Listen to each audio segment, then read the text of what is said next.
ఇవాళ red ambulance ఏదైతే మీ private అంబులెన్స్కి అన్యాయం చేస్తూ ఉంది అని చెప్పి కూడా రోడ్డుకి ఎక్కారు. మరి ఏంటి పరిస్థితి?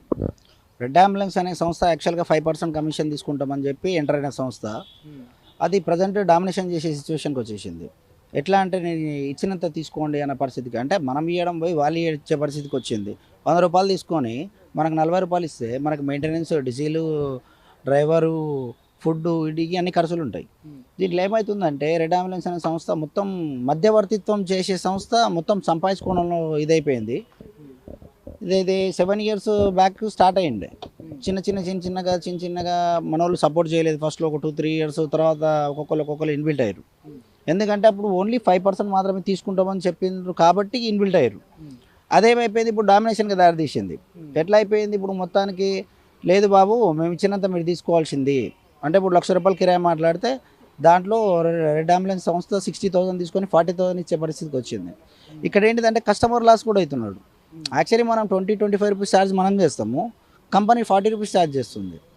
ఇక్కడ కస్టమర్ కూడా లాస్ అవుతున్నాడు, మనకు కూడా బెనిఫిట్ ఉండట్లేదు దాంట్లో. ఎందుకంటే 40 రూపీస్ వాడు మాట్లాడుకొని మనకు 10 రూపీస్ ఇస్తే మనకి ఏం వర్కౌట్ అవుతుంది దాంట్లో. ఇప్పుడు ప్రజెంట్ ఈఎంఐలు కట్టలేని పరిస్థితులు ఉన్నాయి. ఎంతమంది బండ్లు దగ్గర హైదరాబాద్ సిటీలోనే 2,500 వెహికల్స్ ఉన్నాయి. 2,500 బండ్లను నమ్ముకొని 5,000 మంది బతుకుతున్నారు. 5,000 మంది కుటుంబాలు అంటే తెలంగాణ మొత్తం రాష్ట్ర వ్యాప్తంగా చూస్తే మాత్రం 8,000 నుంచి 10,000 బండ్లు ఉన్నాయి. 10,000 బండ్లు అంటే 15,000, 20,000 కుటుంబాలు ఉంటాయి. ఈ 20,000 కుటుంబాలను రోడ్డు మీద తీసుకొచ్చే పరిస్థితికి వచ్చింది ఈరోజు సంస్థ. కార్పొరేట్ హాస్పిటల్స్లో మొత్తం టైప్ చేసుకుంటుంది. ఎట్లా వాళ్ళ కమిషన్ పర్పస్ ఇస్తామని. కార్పొరేట్ హాస్పిటల్స్కి బిజినెస్ ఇచ్చేది మనం. ప్రైవేట్ వెహికల్లోనే పేషెంట్ హాస్పిటల్కి వస్తారు. రెడ్ అంబులెన్స్ నుంచి పేషెంట్ రాడు కదా, పేషెంట్ వచ్చే ఛాన్స్ లేదు వాళ్ళకి. ప్రైవేట్ అంబులెన్స్ వాళ్ళు పేషెంట్ తీసుకొచ్చి హాస్పిటల్కి ఇస్తే హాస్పిటల్కి బిజినెస్ ప్రైవేట్ అంబులెన్స్ ఇస్తుంది. కానీ ప్రైవేట్ హాస్పిటల్స్ ఏం చేస్తున్నాయి, రెడ్ అంబులెన్స్కి బిజినెస్ ఇస్తున్నారు వాళ్ళు. అంటే మనకు అన్యాయం చేసి వాళ్ళకి న్యాయం చేస్తున్నారు. ఎందుకు మరి ప్రైవేట్ హాస్పిటల్ ఎందుకు ఈ రెడ్ అంబులెన్స్ని కోఆపరేట్ చేస్తున్నాయి?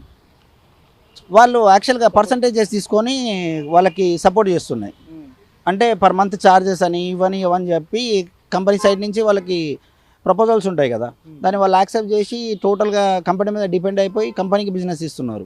కానీ హాస్పిటల్స్ వాళ్ళు ఆలోచించాల్సిన విషయం ఏంటిదంటే హాస్పిటల్స్కి బిజినెస్ ఇచ్చేది ప్రైవేట్ అంబులెన్స్లు, ప్రైవేట్ పర్సన్స్ బిజినెస్ ఇస్తున్నారు. ప్రైవేట్ వెహికల్స్ బిజినెస్ ఇస్తున్నప్పుడు వాళ్ళకి బిజినెస్ చేయడం కరెక్ట్ కాదు యాక్చువల్గా. కానీ వాళ్ళకి అది అర్థం అవ్వట్లేదు. మనకి రెడ్ అనే సంస్థ మన హైదరాబాద్ నుంచి తీసేస్తే, అంటే పూర్తిగా తీసేస్తేనే మనకి ఏమైనా న్యాయం జరిగే పరిస్థితులు ఉన్నాయి. హింసకే పోతున్నాం కానీ హింసకైతే దారి తీయలేదు ఇప్పటివరకు. మేము ఇంతమంది ఉండి కూడా ఏ రోజు కూడా ఆవేశపడడం కానీ, గొడవకు దిగడం కానీ, కొట్టడం కానీ, తిట్టడం కానీ ఇట్లాంటివి ఏం జరగలేదు. వేరే స్టేట్లలో ఆల్రెడీ రెడ్ అంబులెన్స్ని బ్యాన్ చేసిరు. 2-3 స్టేట్లలో బ్యాన్ చేసిరు. మొన్న బెంగళూరులో కూడా పెద్ద బండ్లు తగలబెట్టడము, గొడవలు జరగడము, కొట్టడము, ఇవి చాలా పెద్దగా జరిగిన ఇష్యూస్. కానీ మన తెలంగాణలో ఏంటిదంటే మేము కౌన్సిలింగ్ ఇచ్చుకుంటూ పోతున్నాం అందరికీ. ఆవేశపడితే ప్రయోజనం ఉండదు, ఆవేశపడి ఇబ్బందులు పడడం తప్పితే ఏముండదు అని చెప్పి మేము కౌన్సిలింగ్లు ఇచ్చుకుంటూ పోతున్నాము. ఇప్పుడు సిచ్యువేషన్ ఏమైపోయిందంటే ఈఎంఐలు కూడా కట్టలేని పరిస్థితి. ఒక పూట తింటే 2 పూట పస్తులు ఉండాల్సిన పరిస్థితికి వచ్చినాం ప్రజెంట్. ఎందుకంటే బండ్లు బయటికి వెళ్ళకపోతే డబ్బులు రాకపోతే తిండి తినడానికి ఎవరు ఇస్తారు? మన ప్రజెంట్ ఉన్న ప్రభుత్వం మన రేవంత్ అన్న మీద నమ్మకం అయితే ఉన్నది అందరికీ. అదే నమ్మకంతో మేము ఇంత సామరస్యంగా వెళ్తున్నాము. ఒకవేళ వాళ్ళు మనకేమన్నా న్యాయం చేస్తే హెల్ప్ఫుల్గా ఉంటుంది. ఒకవేళ వాళ్ళు న్యాయం చేయకపోతే మేము ఎక్కడ దానికైనా సిద్ధంగా ఉన్నాము. మేము రెడ్ అనే సంస్థని టోటల్గా బ్లాక్ చేస్తాము, ఏమైనా చేయడానికి సిద్ధంగా ఉన్నాం. ఏంటిదంటే అహింసకు ద్వారా వెళ్తేనే మనకి ఏదన్నా మంచి జరుగుతుందన్న ఆలోచనతో ఉన్నాం. అది హింసకే క్లారిటీ వస్తుంది అన్నప్పుడు హింసకు కూడా వెనకాడే ముచ్చట లేదు. ఎందుకంటే ఎవరి బాధలు వాళ్ళకు ఉన్నాయి. కడుపు మండినానికి తెలుస్తుంది కడుపు మంట ఏంటిదో, పక్కన చూసేటోడికి ఏం తెలుస్తుంది. ప్రస్తుతం గవర్నమెంట్ మనకి ఏదో ఒక నిర్ణయం తీసుకొని మనకు సపోర్టివ్గా తయారైతే మనం కొంచెం హెల్ప్ఫుల్గా అవుతుంది మనకి. ఎందుకంటే ఇంకోటి ఏంటిదన్నా మన మీడియా మిత్రులు కూడా దృష్టిలో పెట్టుకోవాల్సిన విషయం ఏంటిదంటే ఒక వెహికల్ బయటికి వెళ్ళినప్పుడు పేషెంట్ని వీఐపీ లాగా ట్రీట్ చేస్తాం మేము. యాక్చువల్లీ వీఐపీకి కాన్వాయ్ ఉంటుంది, కానీ మాకు గవర్నమెంట్ పర్మిషన్ ఇచ్చింది ఎందుకు, మేము పేషెంట్ని స్టేబుల్గా తీసుకెళ్ళి హాస్పిటల్లో జాయిన్ చేయాలనే కదా. కానీ మన కొంతమంది మీడియా మిత్రులకు కొంచెం మరి ఏందో అది అర్థం కావట్లేదు. కానీ ఇష్టం వచ్చినట్టు రాస్తున్నారు. ఏమని అంబులెన్స్లు ఇట్లా టైంపాస్కి తిప్పుతున్నారు, అంబులెన్స్ ఇట్లా తిప్పుతున్నట్టు. అది బాధ్యత లేనోడు. అంటే ఒక వ్యక్తి తప్పు చేస్తే అది వ్యక్తి పరంగానే పోవాలా, అంతేగాని అది ఒక కుటుంబానికి సంబంధం లేదు, ఒక వ్యవస్థకి సంబంధం లేదు, ఒక యూనియన్కి సంబంధం లేదు, ఒక రాష్ట్రానికి సంబంధించిన విషయం కాదు అది. ఇది ఒకటి దృష్టిలో పెట్టుకోవాలి మన మీడియా మిత్రులు కూడా. ఎందుకంటే చాలా చూస్తున్నాను నేను, డైలీ గాసిప్స్ వస్తున్నాయి, అసలు సంబంధం లేని విషయాలు అవి. ఎందుకు అంటే మేము ఎమర్జెన్సీలో పేషెంట్ని కాపాడదామని పోతాం, మా పిల్లల్ని మర్చిపోతాం, ఇంట్లో అమ్మ నాన్నలు మర్చిపోతాం, తిండి మర్చిపోతాం, నిద్ర మర్చిపోతాం, ఇన్ని మర్చిపోయి మేము రోడ్డు ఎక్కుతున్నాం. ఒకటే మోటివ్ మాది, ఎంతసేపు పేషెంట్ హాస్పిటల్కి స్టేబుల్గా తీసుకెళ్ళాలన్నదే మా మోటివ్. మాకు వేరే మోటివ్ ఏముంటుంది? 15 నిమిషాలు సైరన్ వేస్తే 15 నిమిషాలు నిలబడమని చెప్పండి ఎవరన్నా. 15 నిమిషాలు ఓర్చుకోలేరు ఆ సౌండ్కి, చెవులు పగిలిపోతాయి. కానీ మేము పేషెంట్ ఒక్కటే, మాకు ప్రపంచం ఉండదన్న. మాకు ఒకటే ప్రపంచం పేషెంటే. పేషెంట్ హాస్పిటల్ దగ్గర సేఫ్గా దింపిరమ్మా లేదా, ఇదే ఆలోచిస్తాం మేము. కానీ పోలీస్ వ్యవస్థలో కూడా కొంతమందికి అర్థం కావట్లేదు ఈ విషయము. ఎమర్జెన్సీ వెహికల్, ఎమర్జెన్సీ అన్నదాన్ని ఎమర్జెన్సీ అని పేరు ఇచ్చిందే ఎమర్జెన్సీ గురించి, దాన్ని టైంపాస్ లాగా మాట్లాడుతున్నారు. మరి నోటికి వచ్చినట్టు లేదు, టైంపాస్ చేస్తున్నారు. ఒక వ్యక్తి తప్పు చేస్తే అది వ్యక్తిని ఉద్దేశించి మాట్లాడాల్సిన విషయం. వాళ్ళ మీద యాక్షన్ తీసుకోండి, ఎవరైనా తప్పు చేస్తే వాళ్ళ మీద యాక్షన్ తీసుకోండి. మా యూనియన్ నుంచి ఇప్పటివరకు ఎవరు పోలీస్ స్టేషన్ మెట్లు ఎక్కలేదు. ఒకవేళ మేము తప్పు చేసి ఉంటే మేము ఎక్కాలి కదా. మేము ఇప్పటివరకు ఎవరు ఎక్కలేదు పోలీస్ స్టేషన్ మెట్లు. కానీ నోటికొచ్చిన రాతలు రాయడం, నోటికొచ్చిన మాటలు అనడం అయితే కరెక్ట్ కాదు. మొత్తానికి ఏం చెప్తారు రెడ్ అంబులెన్స్ గురించి? అంటే మీకు ఏం న్యాయం కావాలి? రెడ్ అంబులెన్స్ అనే సంస్థను తీసేయాలి. తెలంగాణ నుంచి దాన్ని వేర్లతో సహా పీకి పక్కకే చేయాలి. అప్పుడే మన అంబులెన్స్లకు, ప్రైవేట్ అంబులెన్స్లకు న్యాయం జరుగుతుంది. ఎందుకంటే ఎవడు తిండి వాడు తింటాడు, ఎవడు బతుకుతాడు. కానీ ఇప్పుడు సంస్థ రావడం వల్ల ఏంటంటే, సంస్థ ఇక్కడ కస్టమర్ కూడా లాస్ అవుతున్నాడు కదా. 40 రూపాయలు ఛార్జ్ చేస్తే కస్టమర్ లాస్ అవుతున్నాడు. మాకు 10 రూపాయలు ఇస్తే 30 రూపాయలు మేము లాస్ అవుతున్నాం. ఇప్పుడు మాకు కావాల్సింది ఏంది? మాకు ఒక వాల్యుబుల్ రేట్ కావాలా. ఆ రేట్ కోసం మేము పోతాము. కానీ కంపెనీ ఏం చేస్తుంది? డబుల్ రేట్ తీసుకుంటుంది. డబుల్ ప్రైస్ తీసుకొని రెడ్ అంబులెన్స్ అనే సంస్థ ఏం చేస్తుంది? డబుల్ ప్రైస్ కస్టమర్ దగ్గర తీసుకుంటుంది. ఇటు కస్టమర్ని మోసం చేస్తుంది, ఇటు మాకు ఇవ్వాల్సినది మాకు ఇవ్వకుండా దాంట్లో కూడా 50% ఇచ్చి మమ్మల్ని మోసం చేస్తున్నది. అంటే ఏంటిదంటే 2 సైడ్ లాస్ అవుతున్నాం. మన తెలంగాణ వల్ల లాస్ అవుతున్నాం. 2 వైపుల నుంచి చూసినా, ఇటు కస్టమర్ చూసినా మన తెలంగాణనే, ఇటు మేము చూసినా మన తెలంగాణనే. కాబట్టి 2 సైడ్ల నుంచి మేమే లాస్ అవుతున్నాము. కానీ కంపెనీ బాగుపడుతున్నది.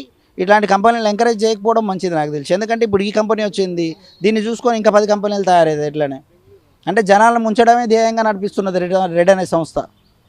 పబ్లిక్ని ముంచుతున్నది. సరే మాకనే న్యాయం చేస్తుంటే మమ్మల్ని కూడా ముంచుతున్నది, ఎవరికి న్యాయం చేయట్లేదు. ఇట్లాంటి సంస్థలను ఎంకరేజ్ చేయకపోవడం మంచిది. మన గవర్నమెంట్ ఒక రేవంత్ రెడ్డి గారి మీద నమ్మకం ఉన్నది. ఆయన ఒక నిర్ణయం తీసుకొని మనం స్టెప్ వేస్తే మాకు హెల్ప్ఫుల్గా ఉంటుంది. మేము ఆల్రెడీ మాట్లాడుతున్నాము, హెల్త్ మినిస్టర్ గారితో మాట్లాడినాము.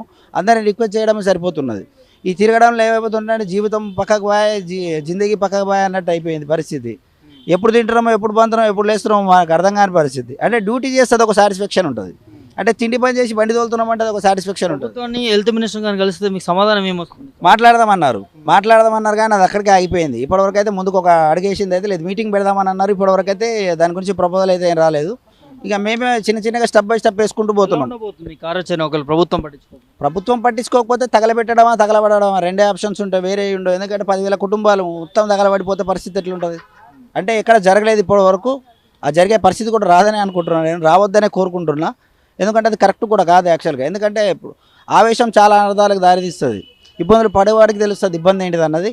వాళ్ళ ఇష్టప్రాయంగా నడుస్తాము, మాకు నచ్చిందే చేస్తామంటే అది కరెక్ట్ కాదు. ఎందుకంటే తెలంగాణలో పెరిగిన ఒక కంపెనీని చూసుకొని ఇలా రెచ్చిపోతే రేపు తెలంగాణ ప్రజలు సమానం చెప్తారు.